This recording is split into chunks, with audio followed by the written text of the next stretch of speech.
Sin City je še vedno turistično središče, kljub temu, da se je pred 2 dnevoma zgodilo eno izmed največjih množičnih streljanj v zgodovini ZDA.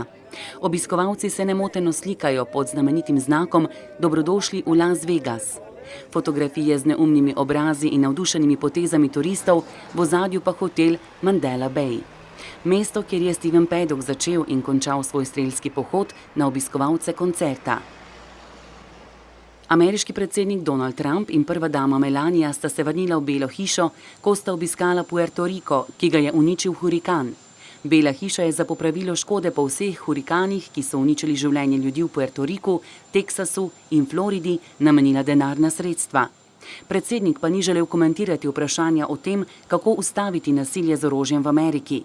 Američani pa so zaradi strelskega incidenta v Las Vegasu zelo zaskrbljeni.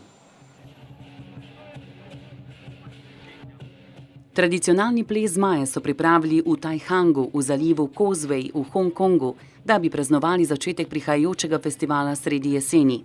Zmaje so izdelali iz sena in je bil dolg več kot 70 metrov. Za prebivalce Hongkonga plesna predstavitev zmaja pomeni praznovanje in simbol solidarnosti kitajskega ljudstva. Prebivalci verjamejo, da ima ogenj zmaja čarobno moč, da izžene zle duhove, odpravi bolezen in prinese srečo ter varnost. Brazilska policija je preprečila enega največjih načrtovanih ropov v zgodovini Brazilije.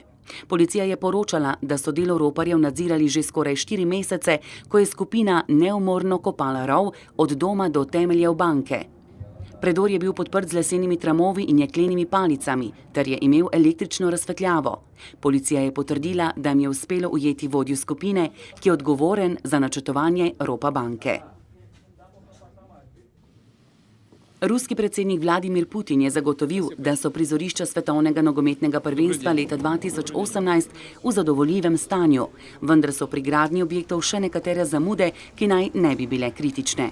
Moskva je skrajšala vizumske postopke, prav tako pa je Rusija črpala milijone dolarjev za stadione, hotele in drugo podporno infrastrukturo za izvedbo nogometnega prvenstva.